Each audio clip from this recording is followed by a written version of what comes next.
song nay lo kahina hong tu dân ta thoát đình đàn gel ngang đình nghe nông thô khác sen sen ding mi hing in bang hilel kahya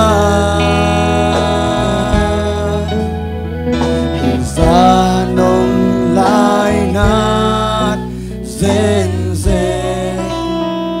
tàu pa o cây qua kai ya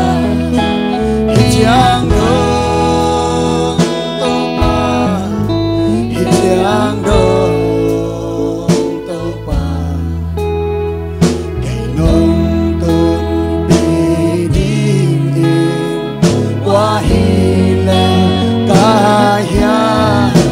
hijang dong câu pa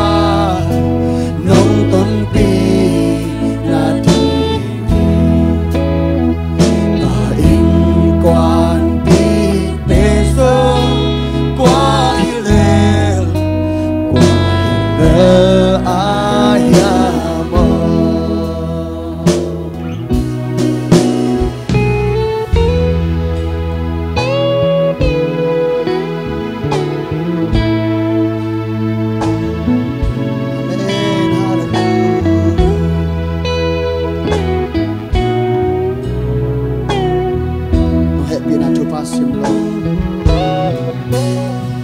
non happy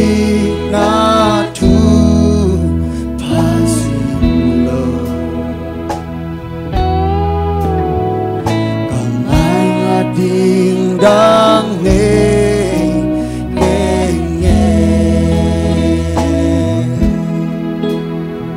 kasung kapwa hong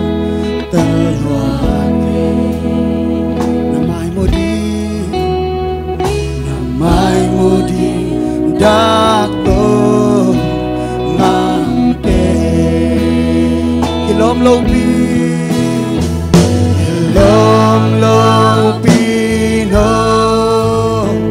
tela hijang dong nong ton ina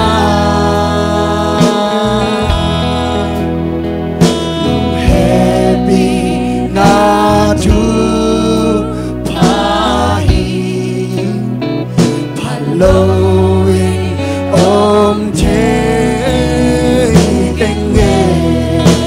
hijang dong tàu pa hijang dong tàu pa cây nông bi ding qua hi là kaya hijang dong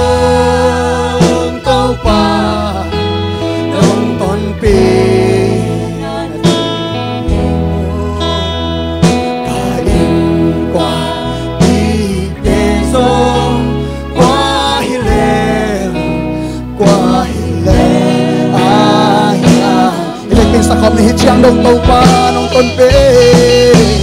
hijang dong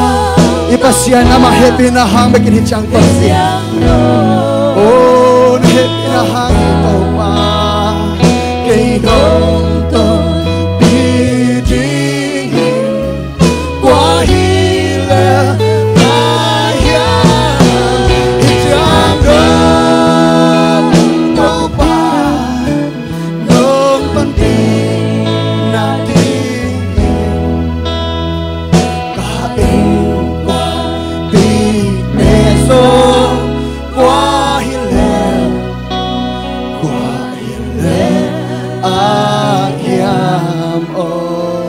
pinapatin ako din siya. Hallelujah.